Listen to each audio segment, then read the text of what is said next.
हम जो स्वर संधि की पहचान पढ़े तो स्वर संधि की पहचान पढ़ेंगे कि स्वर संधि की पहचान कैसे हम करेंगे, एवं चुटकियों में हम पहचान स्वर संधि की कैसे करें। बहुत बच्चे को कन्फ्यूज में रहते हैं, इसको इस बात को सोच के चिंतित रहते हैं कि आखिर में जो हमको संधि हम पढ़ लिए तो संधि पढ़ लिए तो हम उसको पहचान कैसे करें। तो उसकी पहचान के लिए हम सटीक भाव एकदम शॉर्ट में पहचान पढ़ेंगे। शॉर्ट में इसकी पहचान क्या होती है, तो जो हमारा स्वर संधि होता है तो स्वर संधि की प्रकार कितनी होती है, 5 प्रकार होती है। स्वर संधि की प्रकार 5 होती है। जो पहला होता है वो हमारा दीर्घ स्वर संधि, पहला क्या होता है, दीर्घ स्वर संधि होती है। जो दूसरा होता है वो हमारा गूढ़ स्वर संधि होता है। दूसरा क्या होता है, गूढ़ स्वर संधि। ठीक है। जो तीसरा होता है वो वृद्धि स्वर संधि होती है। तीसरा क्या होता है, वृद्धि स्वर संधि। चौथा जो होता है यण स्वर संधि होता है। पांचवा जो स्वर संधि की प्रकार होती है तो पांचवा होता है अयादी स्वर संधि। पांचवा क्या होता है, अयादी स्वर संधि। ठीक है। अब हम जानेंगे कि हमारे दीर्घ स्वर संधि की पहचान क्या है, कि आखिर में हम दीर्घ स्वर संधि को हम कैसे पहचानें। ठीक है। तो दीर्घ स्वर संधि की जो पहचान होती है तो दीर्घ स्वर संधि की पहचान क्या होती है, देखिए कोई भी हम जब संधि पढ़ते हैं ना तो संधि में अगर कोई भी हम संधि पढ़ते हैं तो इस संधि में जो भी मात्राएं लगती हैं, ठीक है, जो भी संधि की मात्राएं होती है जो मेन होता है तो कहाँ पर होती है, बीच में होती है। कहाँ पर होती है, बीच में। और जो भी मात्रा लगेगी कहाँ पर लगेगा, तो बीच में ही मात्रा लगेगी संधि में। ठीक है। तो दीर्घ स्वर संधि की अगर पहचान देखा जाए तो दीर्घ स्वर संधि की जो पहचान होती है तो बीच में केवल बड़ी मात्रा लगी रहती है। बीच में क्या होती है, केवल बड़ी मात्रा होती है, बड़ी मात्रा होती है। अब बड़ी मात्रा में कौन कौन, अब कहेंगे बीच में बड़ी मात्रा, तो बड़ी मात्रा मात्र 4 ही लगती है। एक हमारा आ का लगेगा, ठीक है, दूसरा बड़ी का, तीसरा जो होगा छोटी री का, ठीक है, और चौथा बड़ा का। यही सब हमारी मात्राएं क्या होती हैं, बीच में लगी रहती है।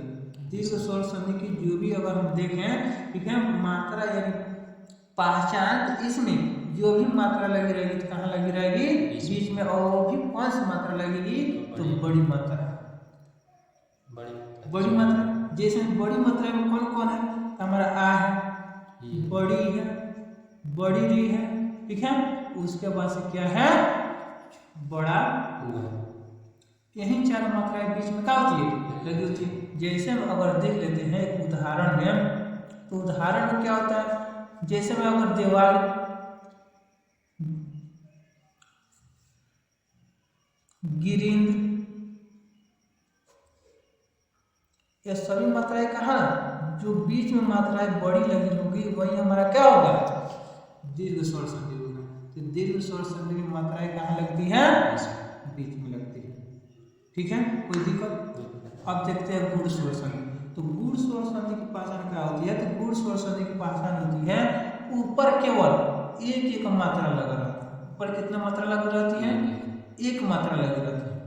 और एक मात्रा कौन सी लगी रहती है, तो ए और ओ का, ए और ओ का मात्रा लगी रहती है। और स्वर संधि यानी संधि में जो भी मात्राएं लगी रहेगी कहाँ लगेगी, बीच में लगेगी। ठीक है।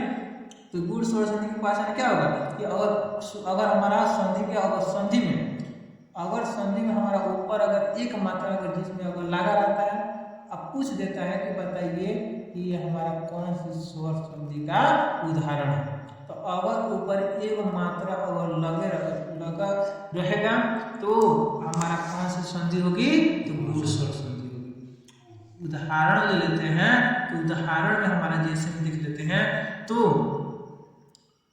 अगर उदाहरण इसके देखें तो जिसमें हमारा क्या हो, एक ही मात्रा लगा, एक मात्रा जिसमें लगी रहेगी वही हमारा क्या होगा, गूढ़ स्वर संधि का उदाहरण होगा।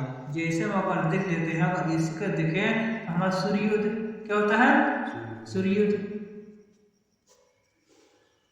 ठीक है, सूर्योदय। तो सूर्योदय में अगर देखेंगे तो ऊपर कितना मात्रा है, एक, वो भी किसका मात्रा है, तो ओ का मात्रा है, किसका मात्रा है, ओ का मात्रा। तो जिसमें अगर हमारा ऊपर एक मात्रा लगी रहेगी तो वो हमारा कौन सी संधि होगा, कौन सी संधि होगी, गूढ़ स्वर संधि होगी, ठीक है। पहचान करने का एकदम शॉर्ट ठीक है। इसके अगर ये समझ नहीं आता है तो लोग समझ जाइए कोई दूसरा पहचान समझ में नहीं है। अगर इस पहचान पे अगर ध्यान नहीं देते हैं दूसरा कोई होने वाला नहीं। सबसे सटीक भाव यही है पहचान करने के लिए कि जिसमें अगर बीच में बड़ी मात्रा अगर लगी रहती है तो हमारा दीर्घ स्वर संधि होता है। अगर बीच में ऊपर एक मात्रा लगी रहती है तो हमारा गूढ़ स्वर संधि होता है, ठीक है। जैसे में सूर्योदय हो गया, सूर्योदय में देखा गया तो ऊपर कितना मात्रा है, एक ही मात्रा है, ठीक है। उसके बाद से अगर गूढ़ स्वर संधि में अगर हम दूसरा अगर उदाहरण ले लेते हैं, ठीक है, दूसरा उदाहरण, तो अगर दूसरा उदाहरण देखेंगे तो दूसरा उदाहरण मालूम है तुमको, जैसे में नरेंद्र होगी, जैसे में नरेंद्र होगी, ठीक है, सुरेंद्र हो गया, ठीक है। तो यही यानी ऊपर अगर हमारा एक एक मात्रा अगर लगा रहेगा तो हमारा कौन सी संधि होगी, गूढ़ स्वर संधि। अगर इस प्रकार अगर देखा जाए तो गूढ़ स्वर संधि की जो नियम होती है तो गूढ़ स्वर संधि के 3 नियम होते हैं। एग्जाम पूछता है तो बताइए कि गूढ़ स्वर संधि के नियम कितने होते हैं, तो गूढ़ स्वर संधि के नियम कितने होते हैं, 3 नियम होते हैं, ठीक है। इसकी पहचान क्या होती है, तो ऊपर कितना मात्रा लगा रहता है, एक एक मात्रा लगा रहती है। और तीसरा अगर देख लिया जाए तो तीसरा हम तो कह दिया कि गूढ़ स्वर संधि के नियम कितनी होती है, 3 नियम होती है, ठीक है। तो हम तो एक पढ़ लिए ए और दूसरा पढ़ लिए ओ। तीसरा जो होता है तो ऊपर आधा र की मात्रा लगी रहती है, ऊपर क्या होती है, आधा र की मात्रा लगी रहती है। जैसे हम अगर देखिए ऊपर आधा र की मात्रा में, आधा र की मात्रा में जैसे सप्तर्षि, जैसे में तरसी, ऊपर कितना मात्रा,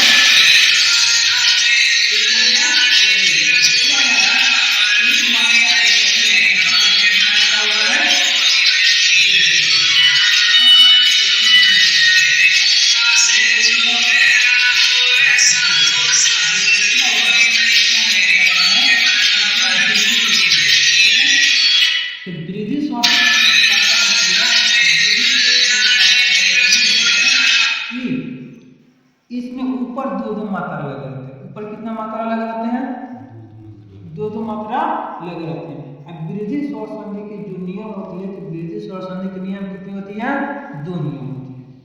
वृद्धि स्वर संधि के नियम कितनी होती है, 2 नियम होती है, ठीक है।